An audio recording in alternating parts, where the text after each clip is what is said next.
Selamat datang di Cerita Mata. Oke. Masih dengan baju yang sama? Iya, udah berapa minggu berturut-turut kita pakai baju yang sama. Betul, karena berhubung kita juga udah lama juga nggak syuting ya, karena kesibukan masing-masing. Jadi kita kalau sekali ketemu langsung syutingnya agak banyak kan. Iya. Kayak kali ini aku yang bercerita. Apa tuh?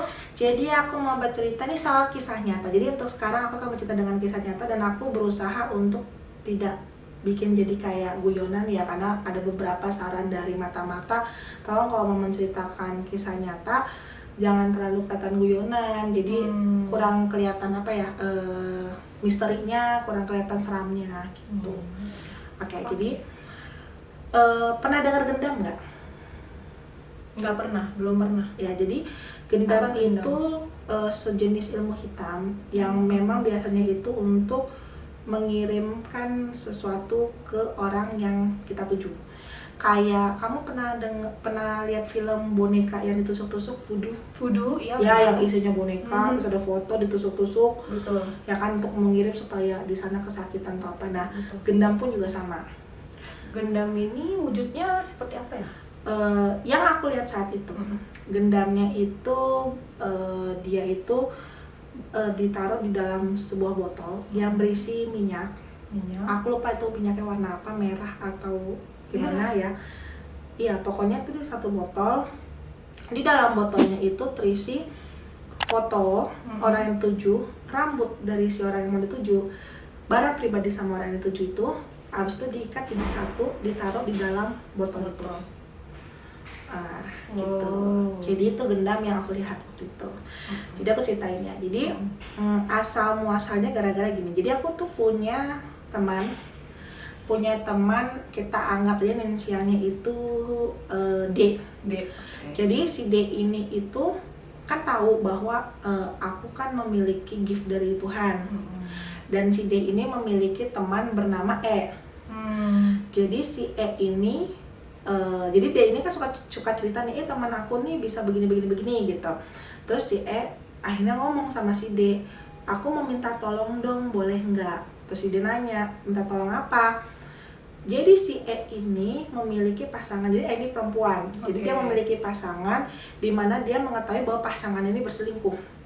Pasangannya berselingkuh, terus dia juga kasar, suka main tangan sama si E. Yang ketiga juga, menurut si E ya, dia itu juga tidak menafkahi si E gitu, karena si E ini kan sebenarnya punya anak ya, dan dia tidak menafkahi si E ini. Akhirnya dia gelap mata, dia kesel dengan pasangannya, dia pergilah ke temannya yang bisa melakukan hal seperti itu. Hal seperti itu tuh apa ya? Ya, ilmu hitam itu. Dan temannya itu memberikan syarat A, B, C, D ke dia. Dia lakukan, terus dia muncullah si gendam ini yang dari foto dari lainnya, diikat, terus taruh di dalam botol. Terus dia juga disuruh meminum sebuah cairan dari yang diberikan sama si temannya ini. Cairan apa ya? Aku pun kurang tahu. Nah, akhirnya ketika bercerita begitu, terus si E itu bilang dia tahu itu musyrik dan dia ingin bertobat. Dia tidak mau melakukan hal seperti itu lagi, karena dia akhirnya mungkin dapat hidayah, oh ini udah gak bener kita nyelakain orang lain, apalagi pasangan. Jadi dia pengen lepas tapi tidak bisa. Akhirnya dia meminta tolong sama si D. Dia menceritakan kepadaku. Terus abis itu mungkin aku kan juga pertama kali ya mengetahui dengan hal seperti itu. Itu kejadian tahun 2020. Nah, aku pikir ini bukan ranah aku nih. Maksudnya walaupun aku mengerti, tapi kan setiap orang kan punya standar kemampuan masing-masing ya. Dan aku tahu ini di luar kemampuan aku pada saat itu. Terus aku bilang, oh yaudah kita coba konsultasi.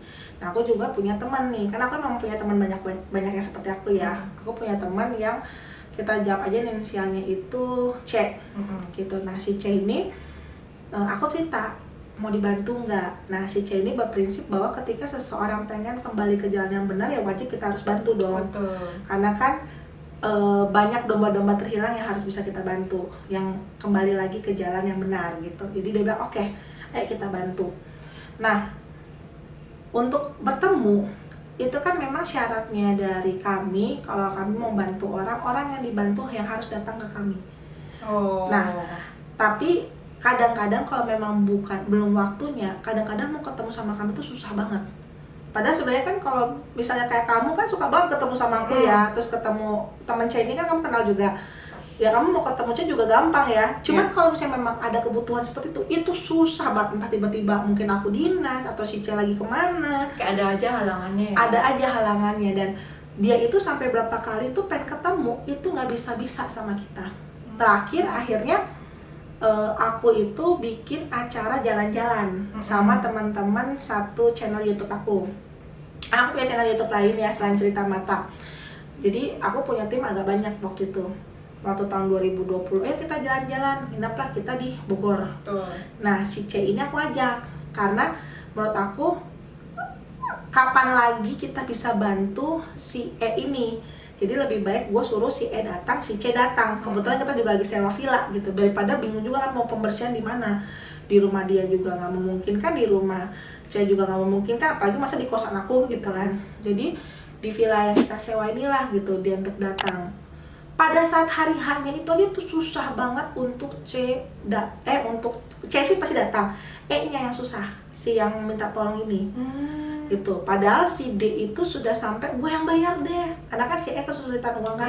Si D udah ngomong gue yang bayar kan, gue sebagai teman lu gue yang bayar deh gitu, supaya lu tuh bisa ikutan gitu. Nah mungkin karena C sama aku pun juga berdoa, mungkin Tuhan juga memberikan jalan, akhirnya bisa tuh ketemuan di dalam villa itu. Ya, jadi ini agak menyimpang sedikit dari cerita si Gendam. Jadi sebenarnya villa yang kita datangin itu pun banyak hantunya. Jadi villa lama yang gede, dan itu beberapa kamar, dan dia tuh sudah lama banget tidak ditinggalin, mungkin karena efek corona juga. Jadi tidak banyak yang datang, juga jarang dibersihkan. Jadi pas ketika kita datang tuh bener-bener suasananya lu kayak lagi di rumah berhantu. Gitu. Udah bayangin sih kalau villa udah. Ya. Horornya pasti udah kerasa banget. Nah, dia tuh 2 tingkat.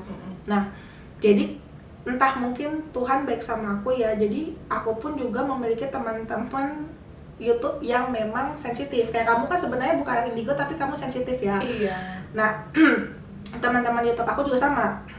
Dia tuh juga sensitif juga. Jadi ketika masuk di dalam villa itu, termasuk D ini juga sensitif. Jadi ketika masuk langsung lah kan, wah rame kata mereka. Akhirnya mereka pada cari kamar yang paling tidak banyak hantunya. Nah, ketika cari dapatlah satu kamar yang memang banyak hantunya, itu di lantai 2. Jadi di lantai 2 tuh cuma ada 3 kamar, satu kamar itu tidak bisa dibuka, nggak tahu kenapa isinya apa. Nah, satu kamarnya itu nggak banyak hantunya, cuman memang ada sih tapi nggak terlalu ganggu. Yang satunya lagi tuh ngumpul semua di situ. Pada nggak mau nih yang ngumpul ini. Akhirnya ya udahlah kan, kita harus berkorban demi teman-teman. Jadi yang tidur di kamar itu adalah aku dan si C. Gitu yang kan. Banyak itu ya, yang banyak isinya. Banyak isinya. Nah, jadi memang terlihat banget ketika kita masuk ketika kita masuk waktu ada si C-nya itu adem. Bogor kan adem ya. Tapi ketika si C ini pergi, panas. Langsung ngumpul lagi. Jadi ibaratnya tuh kalau orang awam kan cuma ngeliatin suhu ya. Kalau aku waktu itu ngelihatnya C masuk pada kabur si hantunya. C keluar, hantu pada masuk gitu kan. Jadi memang si C ini yang ditakutin gitu. Gue udah mati, pas lagi tidur dia lagi keadaan tidak sadar kan, berarti si C pada masuk atau enggak gitu. Kan gue paling males namanya kalau gue ngeliat hantu dengan berdarah, karena kan gue gak suka darah. Jadi takutnya kalau misalnya gue lagi maling begini ngeliatin hantu berdarah kan pingsan kali gue kan. Nah, abis itu si Gendam ini kan sudah dibawa. Nah, jadi Gendamnya itu bukan langsung botol dikasih. Jadi supaya tidak terlihat itu dibawa kemana, si Gendamnya itu tuh diminta ditaruh di kain putih bersih, ditaruh situ terus digulung terus jadi kayak bentuk bundelan kamu tau gak sih kayak kalau di film-film tuh ada kayak pengembara yang taruh bundelan di kayu pundak gitu. Nah bundelannya kayak gitu, tapi dia nggak pakai kayu, bundelannya begitu tapi warna putih gitu, jadi kayak gede gitu kan, mungkin dia pakai spray kali ya, spray putih. Nah jadi itu yang terlihat sama aku. Botolnya sih aku nggak ngeliat, karena aku sebenarnya pada saat itu aku ngeliat aku takut seriusan gitu kan. Kenapa? Nanti gue jelasin ya. Jadi si Gendam tuh dibawa, jadi dibawa di mobilnya si D. Bahkan si D aja pas Gendamnya itu dia nggak mau pegang, lu mau taruh di bagasi aja gitu. Jadi bener-bener memang nggak ada yang mau sentuh karena takut.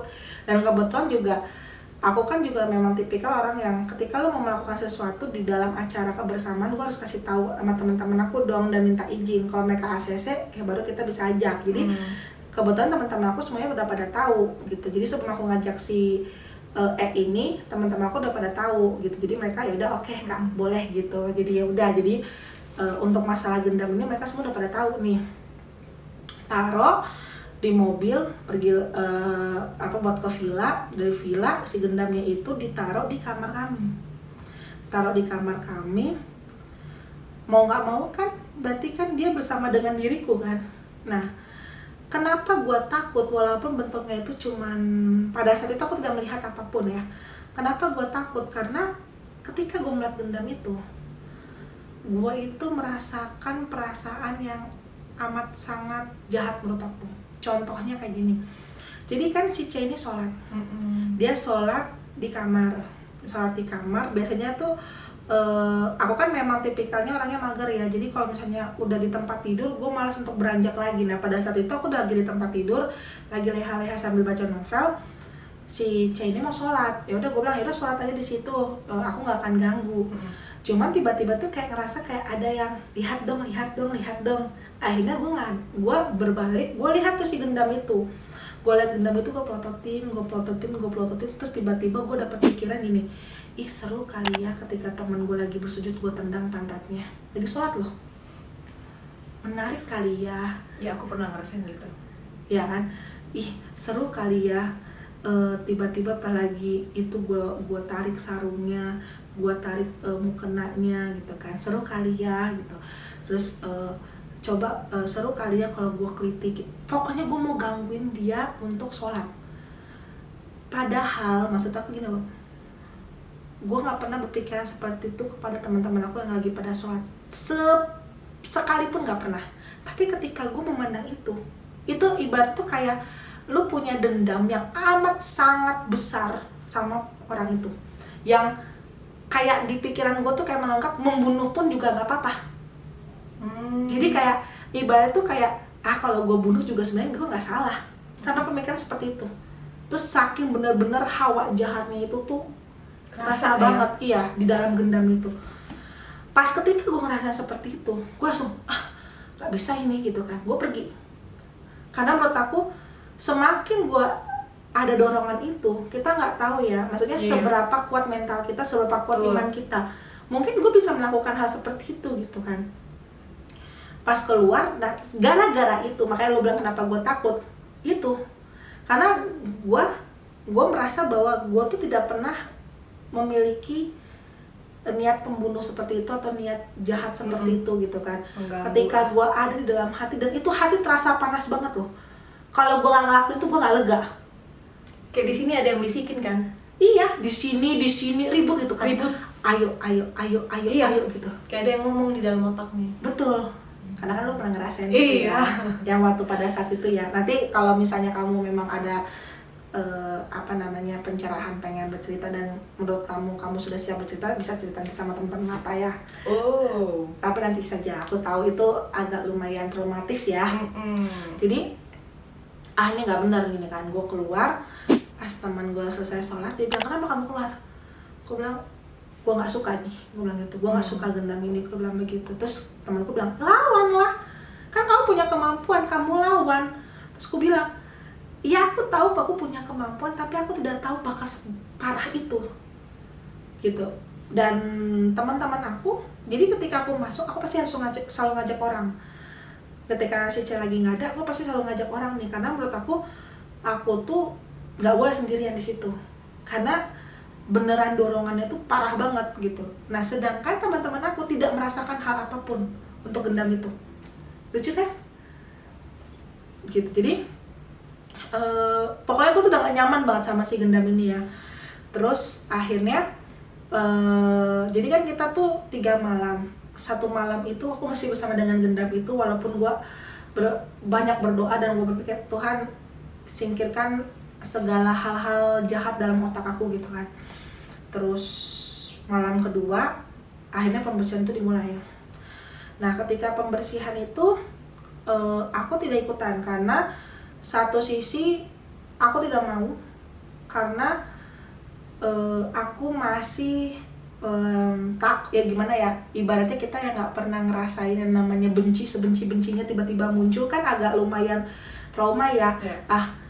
Takutnya ketika pembersihan itu nyerangnya ke aku jadi ngelakuin hal-hal yang aneh, overthinkingnya aku lah gitu. Aku nggak mau lah gitu, jadi aku lebih baik aku keluar. Dan aku tidak ikut pembersihan itu. Jadi si itu datang ke si C, terus masuk ke dalam kamar gitu. Terus udah aku keluar bareng sama D, terus sama teman-teman yang lain. Nah aku tanya sama dia ketika selesai pembersihan ya, apa yang kamu lakukan di sana? Jadi kata si C, jadi kan memang si gendam itu kan dia sholatin. Setelah disolatin, Tuhan memberikan izin, oke, ayo kita mulai pembersihan. Makanya kenapa dilakukan malam kedua. Nah di malam kedua ketika pembersihan, si C ini memberikan cairan juga ke si E untuk diminum, dimana cairan itu berisi ayat kursi gitu dan ayat-ayat lainnya.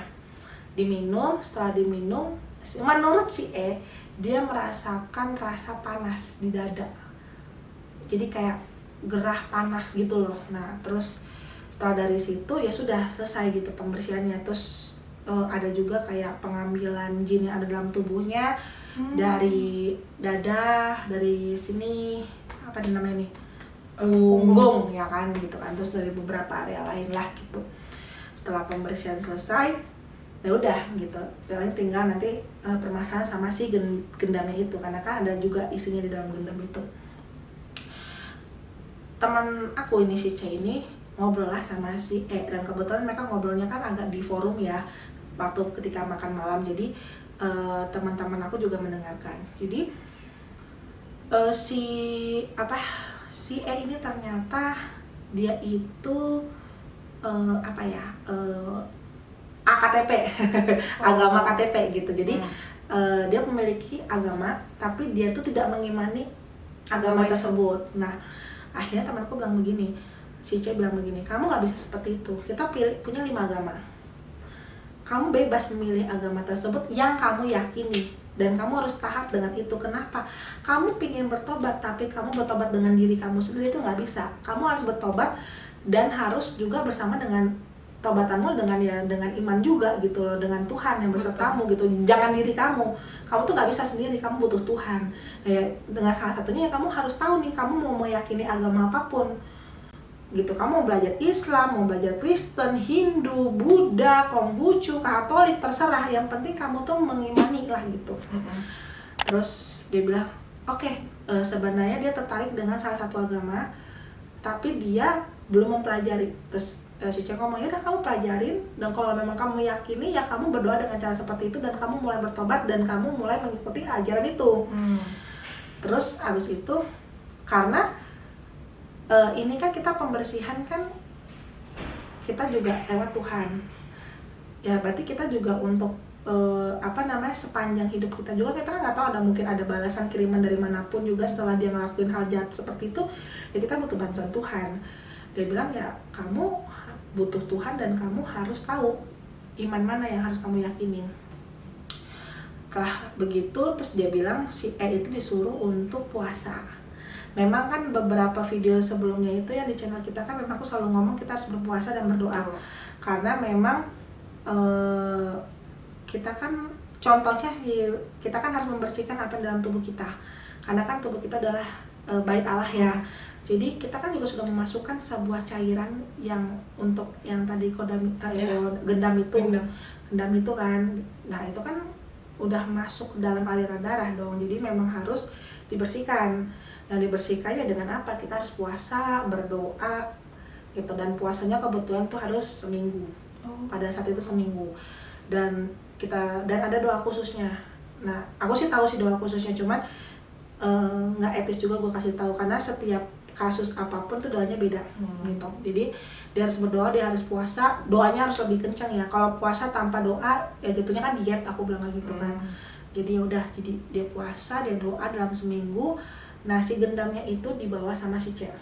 Nah, jadi dikontrol lah sama si C dan aku pada saat itu. Jadi kita mengontrol apakah puasanya si E ini lancar dan doanya dia lancar. Nah, ketika sudah lancar 1 minggu itu, si E wajib untuk mengambil kembali gendam ini. Jadi entah kenapa pada saat itu pengembaliannya ada aku juga. Padahal aku sama si C ini kan tinggalnya berbeda, jauh lagi kan. Cuma pada pengembalian itu posisinya aku lagi ada di tempat si C. Jadi pengembalian lah, dibawalah si gendam itu terus dikembalikan. Nah, dikembalikan dan itu harus dibakar. Ketika sudah dibakar, nah abunya itu ya udah terserah, pokoknya urusannya dia lah gitu. Yang penting sudah selesai gitu. Jadi ketika kita tanya, sejauh ini dia sudah tidak mau melakukan hal seperti itu lagi karena dia tahu resikonya dan dosanya juga sangat besar. Dan puji Tuhannya juga saat ini dia sudah mengimani satu iman yang dia percaya dan dia taat di situ. Jadi sebenarnya kenapa gue bercerita seperti ini, karena mau sebenci-bencinya kamu sama seseorang, mau sekesal-kesalnya kamu sama orang, ketika kamu melakukan sesuatu hal yang jahat, ketika kamu mau lepas itu sangat susah, sangat amat susah gitu. Dan kebencian yang dia punya itu kan terrecord semua di dalam gendam itu. Dan itu kan terasa sama aku. Kebayangkan berarti bencinya kayak apa kan? Betul. Dan maksud aku, kita tuh manusia yang tidak berhak untuk membenci orang seperti itu gitu loh. Maksudnya kalau di agamaku segala hal yang dilakukan oleh manusia kita nggak boleh dendam, karena sebenarnya pembalasan atau penghukuman semua dari Tuhan. Kita itu cuma bisa ya berdoa gitu. Jadi, dan mengampuni. Itu yang mengampuni agak susah ya. Betul. Ya nanti aku akan bercerita lebih lengkap di mana aku struggling banget untuk mengampuni ya. Kata mengampuni itu luas loh kalau menurut. Betul. Memaafkan Dengan itu gampang. Mengampuni itu susah. Mengampuni sudah pasti memaafkan, tapi memaafkan belum tentu mengampuni. Gitu. Jadi berpikir dahulu sebelum kamu melakukan sesuatu hal yang musyrik ini, karena ketika kamu mau berpaling itu sangat susah. Betul. Dan dampaknya juga, ya gue nggak bisa cerita dampak untuk si wanita ini ya. Ya wanita ini pasti ada harga yang harus dibayar juga ya, selain Betul. daripada puasa itu tadi, karena kan dia sudah melakukan itu gitu kan. Betul. Ya seperti kita bahas soal dosa turunan Betul. kan. Jadi kalau teman-teman pengen tahu soal dosa turunan bisa cek lagi di video kita sebelumnya, Ya. karena memang relate juga. Jadi berpikirlah sebelum bertindak dan berpikirlah sebelum untuk berbicara. Ya. Iya. Alangkah baiknya kalau misalnya nih, saran aja ya, kalau misalnya kita dalam keadaan marah, ya mungkin kita bisa mundur dulu kali ya. Jadi mundur, diem dulu, baru nanti kita ngomong, bicara gitu. Atau enggak kita minta doa ya, Ya, bersujud sama Tuhan. Ya Tuhan, kalau memang aku lagi dalam keadaan kesal, marah gitu kan, tolong turunkanlah Ya. kesalahan marahku gitu kan. Karena ya pengalaman aku sih, jadi kalau misalnya lagi marah atau apa, habis doa tuh kayaknya tenang banget gitu. Betul, karena memang di Jalan terbaik itu aja doa. Karena memang tidak ada yang bisa kita curhatin lebih baik, lebih aman tuh sebenarnya sama Tuhan. Kalau sama manusia bisa berbohong, manusia bisa keceplosan, tapi Tuhan tidak bisa berbohong dan tidak akan pernah keceplosan. Betul. Oke, sekian cerita kita terkait gendam, Ya. kisah nyata terkait gendam.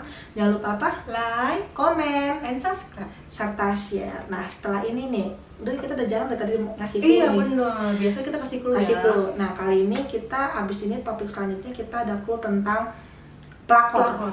Iya, pelakor. Tapi mungkin agak singkat karena nggak banyak sih kisahnya gitu. Jadi mungkin ini cuman kita mau ceritakan buat ngasih tahu bahwa ternyata ada juga nih kasus seperti ini, pembalasan dendam dari sang istri sah kepada pelakor. Seru nih kayaknya. Seru ya. Oke. Oke deh. Sampai jumpa di konten berikut ya, di cerita Marta.